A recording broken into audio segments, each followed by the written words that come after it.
বগলতলা গ্রামে এক চালাক বাঁদর ছিল, নাম রামু। রামু গ্রামবাসীর খুব প্রিয় ছিল, কারণ সে তাদের সব কাজে সাহায্য করত। রামু আবার আমার আম কেড়ে নিল। রামু ফেরত দে। ওরে রামু, আমটা ফেরত দে, তোর জন্য তো আমাদের কিছুই বাঁচে না। আমাকে ধরবি? আমাকে আয় আয় আয়, ধর ধর ধর। আমাকে ধরবি এত সহজে? আরে আমি রামু বাদর, রামু। গ্রামে তো আমারই রাজত্ব, আর আম তো সবার জন্য। আমাকে না দিলে আর কাকে দিবি? হ্যাঁ, তুই বড্ড চালাক রে রামু, আমাকে আম খেতে দিলি। কে বলবে যে তুই একটা বাদর? আমার চালাকি তো আমার সব কিছু গো দাদু। তবে ওই গ্রাম ছিল এক বড় বিপদের মুখে। একদিন গ্রামে দুর্ভিক্ষ দেখা দিল, শস্য শুকিয়ে গেল, জল কমে গেল, আর সবাই না খেতে পেয়ে দিন কাটাতে লাগলো। এমন সময় রামু গ্রাম ছেড়ে খাবারের সন্ধানে জঙ্গলে চলে গেল।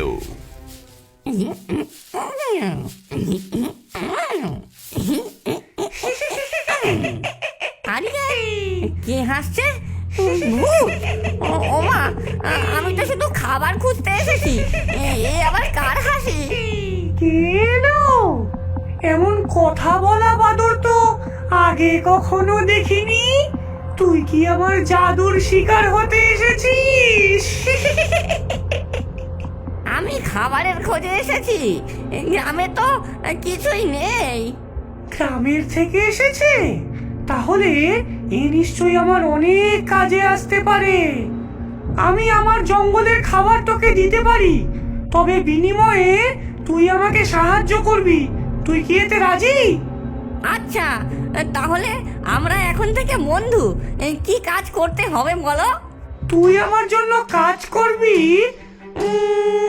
তোর পায়ে গতি আছে, তুই অনেক জোরে ছুটতে পারিস।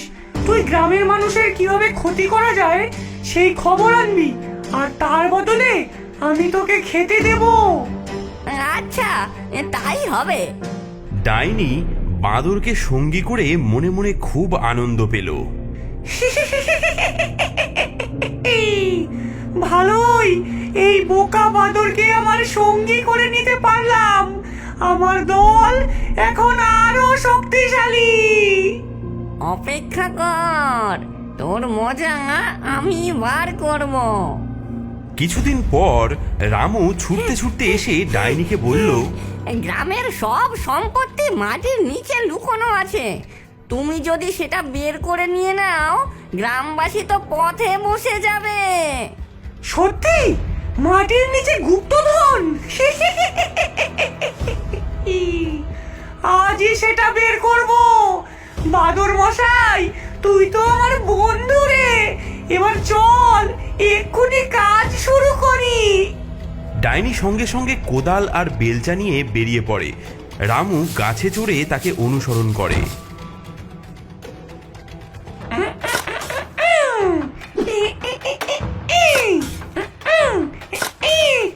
উফ, আর কতক্ষণ লাগবে?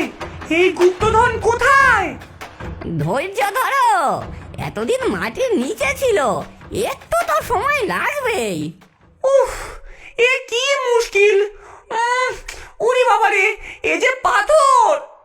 হ্যাঁ হ্যাঁ, আরে পাথরের নিচেই তো সোনা থাকে গো। চালিয়ে যাও, চালিয়ে যাও। তুই বাদর, তুই তো গাছে বসে খালি হাসছিস, আমাকে সাহায্য করতে পারছিস না। তুমি কাজ করছো আর আমি পাহারা দিচ্ছি। গুপ্তধনের জন্য পাহারা খুব দরকার গো। আমি দেখছি গ্রামবাসীরা আসছে নাকি। ডাইনি আবারও খোঁড়া শুরু করে। একসময় একটি বড় গর্ত তৈরি হয়ে যায়।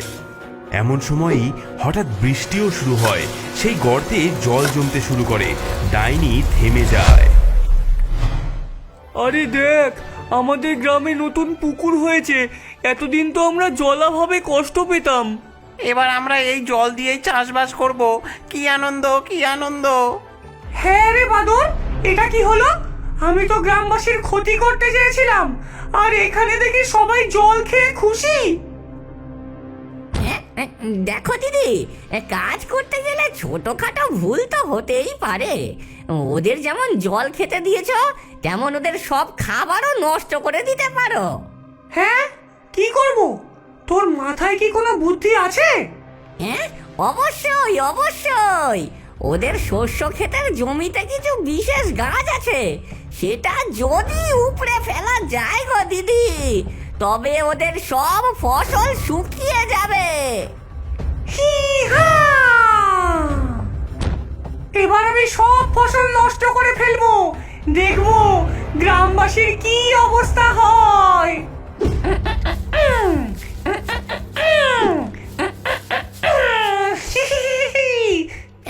দিদি, খুব সাবধানে কাজ করো।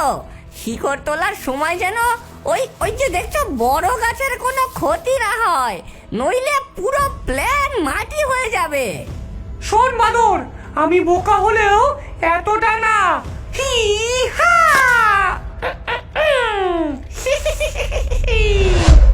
উফ, আমি তো ভাবছিলাম ডাইনি হওয়া মানে মন্ত্র পড়ে সব কাজ হয়ে যাবে।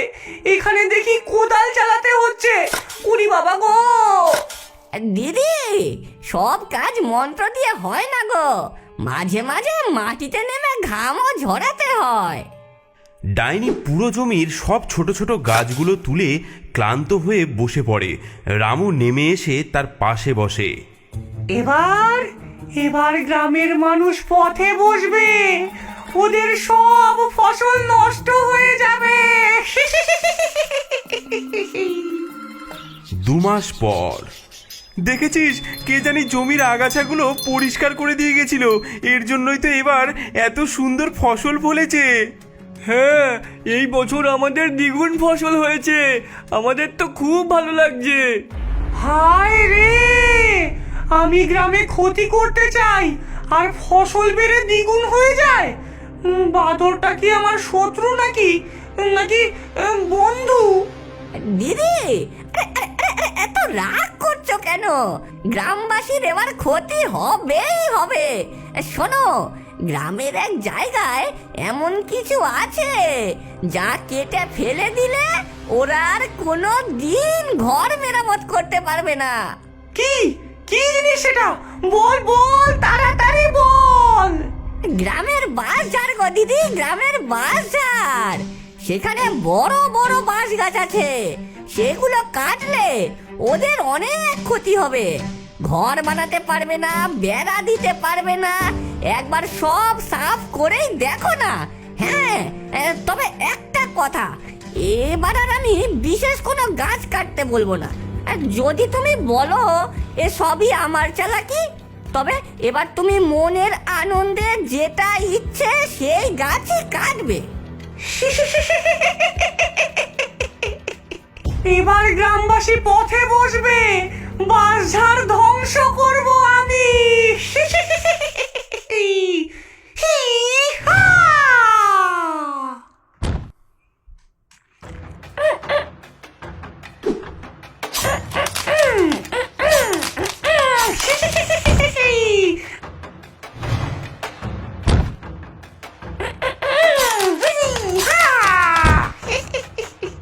এই এক একটা বাঁশ কেটে ফেললেই গ্রামবাসীর কান্না শোনা যাবে। ঠিক তাই দিদি, ঠিক তাই। একবার কাজ শেষ হলে দেখবে ওরা কত কষ্ট পাচ্ছে। তবে সাবধানে, বাস যেন তোমার আবার মাথায় না পড়ে। হি হা! হি হা! হি হি হা! হি হা! ডাইনি চারপাশের সব বাঁশঝাড় কেটে চলে যায়। পরে সে গ্রামে এসে দেখে গ্রামবাসীরা কাঁটা বাঁশ নিয়ে বাড়ি মেরামত করছে। দেখেছিস, কে যেন আমাদের সব বাঁশ গাছগুলো কেটে দিয়েছে, এখন নতুন ঘর বানাতে আর অসুবিধা হবে না।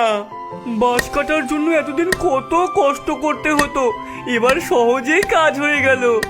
হ্যাঁ হ্যাঁ, তুই আবার আমার সঙ্গে চালাকি করলি? আমি ক্ষতি করতে এসেছি আর এখানে সবাই আনন্দ করছে। এই গ্রামবাসীদের এত সুখ যে আমার আর সহ্য হচ্ছে না। দিদি, আমি কি করলাম? তুমি তো নিজের ইচ্ছায় কাজ করেছো। হ্যাঁ, এবার আমি বুঝতে পারছি তুই আমার বন্ধু না, তুই আমার শত্রু। আমি তোর কথা শুনে অনেক বড় ভুল করেছি। হ্যাঁ, তোর বুদ্ধি আর লাগবে না। এবার আমি নিজের জাদুতে কাজ করব। ওদের সবাইকে এমন ঘুম পাড়াবো যেন আর কখনো জাগতে না পারে। দিদি, তোমার মন্ত্র তো সত্যিই অসাধারণ। তবে একটা কথা ভাবলে, মশারা থাকলে কি হবে? তারা তো মানুষের ঘুম নষ্ট করবে। তুমি এত কষ্ট করে জাদু করবে আর মশারা তো সব বরবাদ করবে। হ্যাঁ রে, ঠিকই তো বলেছিস। মশারা তো সত্যিই বিরক্তিকর। আমি তো নিজেই মাঝে মাঝে মশার কারণে ঘুমাতে পারি না। তাহলে আগে মশাগুলোকে তাড়াতে হবে। ডাইনি নিজের ঝোলা থেকে এক জাদুর ধোঁয়া পাত্র বের করে। তার থেকে ধোঁয়া বের হতে থাকে। ডাইনি জঙ্গলের বিভিন্ন জায়গায় গিয়ে ধোঁয়া দিতে শুরু করে।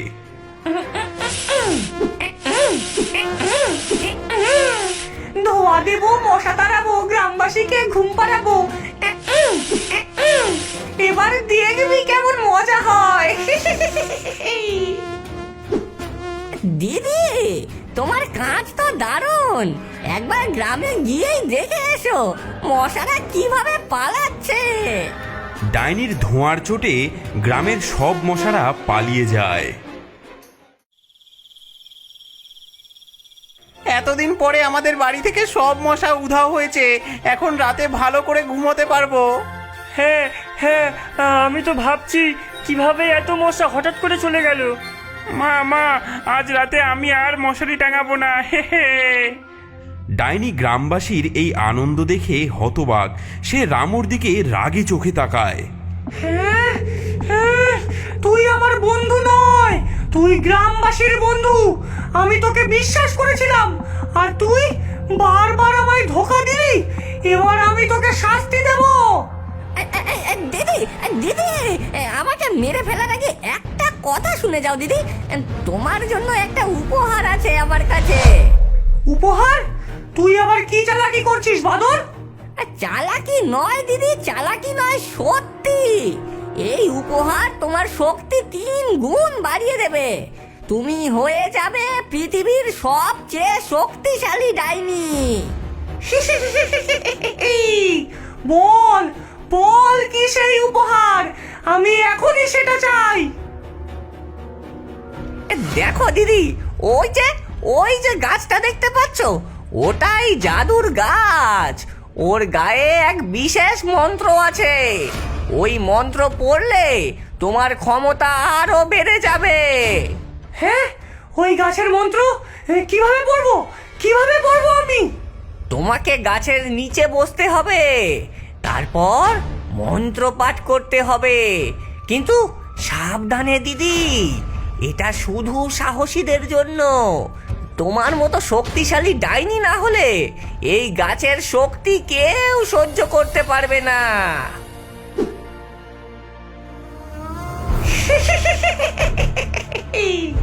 এবার আমার শক্তি 3 গুণ বাড়বে। কেউ আর আমায় আটকাতে পারবে না। ওরে বাবা, এটা কি হচ্ছে? এটা কি হচ্ছে? বাদর, তুই এটা কি করলি? আমাকে বাঁচা বাদর, আমাকে বাঁচা। দিদি, এটা সেই জাদু গাছ। যারা খারাপ উদ্দেশ্যে এখানে মন্ত্রপাঠ করে তাদের শক্তি কেড়ে নিয়ে বন্দি করে রাখে। বিদায় দিদি, বিদায়।